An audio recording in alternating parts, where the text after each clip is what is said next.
CapCut နည်းပညာလေးနဲ့ပြသပေးမှာဖြစ်တဲ့အတွက်ကြောင့်မလို့ဖုန်းထဲမှာတော့ CapCut app လေးတော့ရှိဖို့လိုပါလိမ့်မယ်အဲဒါကြောင့်မလို့ CapCut app ကိုတော့ Android ဖုန်းများအတွက်ဆိုရင် Google Play Store နဲ့ Apple iPhone များအတွက်ဆိုရင်ကတော့ Apple Store ကနေပြီးတော့လွယ်လွယ်ကူကူ download နိုင်ပါတယ်ဖုန်းထဲကနေပြီးတော့ CapCut app ထဲဝင်လိုက်ရအောင်ပါပြီးလို့ရှင်ပွင့်လာလို့ရှင်ခုလို new project ထဲကိုဆက်ပြီးတော့နှိပ်ပြီးဝင်လိုက်ရပါမယ်အဲ့တော့ဒီမှာမိမိတို့ရွေးချယ်ထားတဲ့ video file တစ်ခုကိုအသုံးပြုမှာဖြစ်တဲ့အတွက်သူ့ကို select လုပ်ပြီးတော့ရင် add နဲ့ပြီးတော့ timeline တွေကိုပို့တာပေးရမှာဖြစ်ပါတယ်မူရင်း video file ကိုကြည့်လိုက်ကြအောင်ပါဗျာသူ့ရဲ့ video ကတော့ပုံသေး angle တစ်ခုပေါ့နော် shoot out တစ်ခုကနေပြီးတော့မလုံမရှားရိုက်ထားတဲ့ video file လေးတစ်ခုဖြစ်ပါတယ်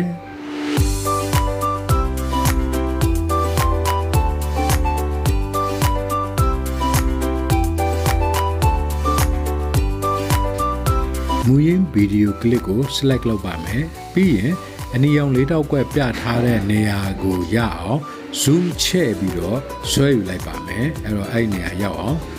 ကျွန်တော် keyframe အကူအညီနဲ့ကျွန်တော်တိဖြတ်သွားပေးပါမယ်အဲ့တော့ကြည့်လိုက်ကြအောင်ပါ indicator မြင်းတန်နဲ့ video အစ clip လေးကိုအစပိုင်းကိုထောက်ပြီးတော့ရင် keyframe plus နေရာကိုနှိပ်ပေးလိုက်ရပါမယ်အဲ့တော့အစမှတ်တမှာမှတ်လိုက်မယ်အောက်မှာအနီရောင် spot လေးတွေ့ပါလိမ့်မယ်ပြီးရင်ရှေ့ကို20စက္ကန့်စာလောက်ကိုတိုးပြီးတော့ရင်တခါထပ်ပြီးတော့ plus ကိုထပ်နှိပ်ပေးပါမယ်အဲ့တော့တပြိုင်နက်ပုံလည်းပဲနည်းနည်းလေးချက်ကားသွားအပေါ်ဘက်ကိုလည်းဆွဲတင်ပေးသွားပါမယ်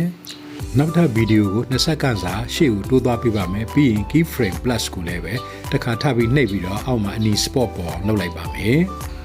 keyframe plus နှိပ်ပြီးတော့အနီ spot ပေါ်ပြီးဆိုတာနဲ့ဗီဒီယိုကိုလည်းပဲတပြိုင်နဲ့အောက်ကိုနည်းနည်းချင်းဆွဲချပေးလိုက်ပါမယ်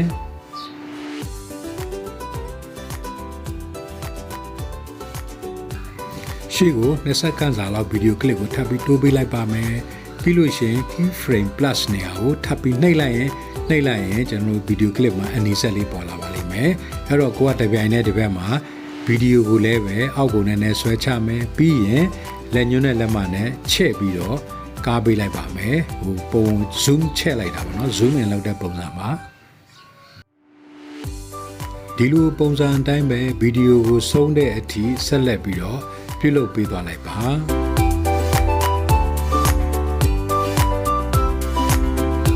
ဟုတ်ကဲ့ပါ keyframe အကူအညီနဲ့ကျွန်တော်တို့ရွှေ့ထားတဲ့ဒီဗီဒီယိုပြက်ကွက်လေးကိုတစ်ချက်ကြည့်ကြည့်အောင်ပါဗျာ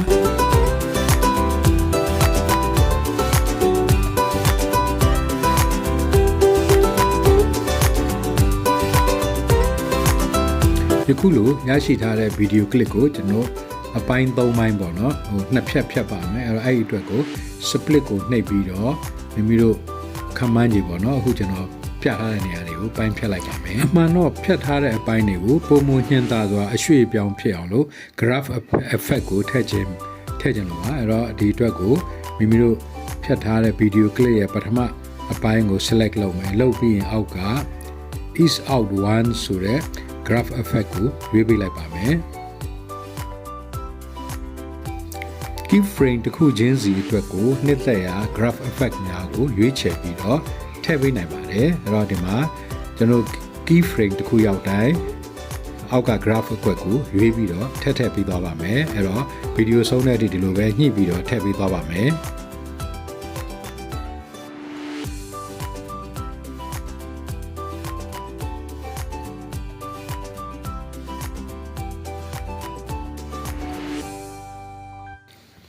ဆောနာရှုတော့တခုတည်းကရိုက်တဲ့ဗီဒီယိုကလစ်ကိုယခုလိုရှုမြင်ရမှာဖြစ်ပါတယ်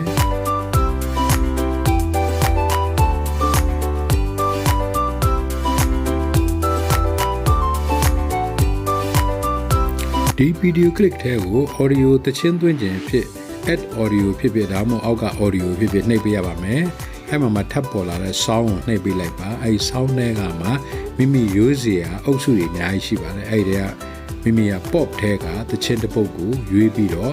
plus ခလုတ်ကိုနှိပ်ပြီးတော့အဲ့သချင်းကိုရွေးပြီးတော့ video clip မှာထည့်ပေးလိုက်ပါမယ်ဒါဆိုရင် video clip အောက်ကို audio auto ရောက်ရှိသွားပြီဖြစ်ပါတယ်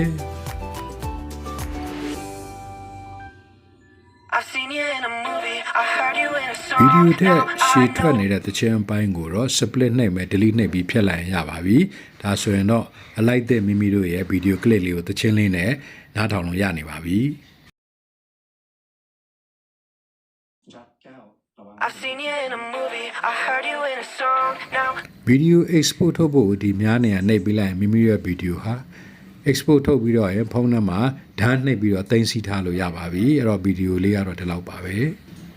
ဟုတ်ကဲ့ပါအခုလိုရိုက်ကွင်းတနေရာက video ကိုယခုလိုကင်မရာလှည့်စားပြီးတော့ပြသလို့ရနိုင်အောင်တင်ပြပေးခြင်းဖြစ်ပါတယ်ဗီဒီယိုလေးကိုနှစ်သက်လိမ့်မယ်လို့ထင်ပါတယ်နှစ်သက်ရင် like share comment လုပ်ပြီးအားပေးခဲ့ကြပါကောင်းကောင်း knowledge sharing channel ကိုလည်းပဲ subscribe လုပ်ပြီးအားပေးခဲ့ကြပါဟုတ်အဲ့တော့နောက်ထပ်လာမယ့်ဗီဒီယိုမှာထပ်မံဆုံစည်းကြပါစို့အားလုံးကိုကျေးဇူးတင်ပါတယ်ဟုတ်ကဲ့ပါ bye bye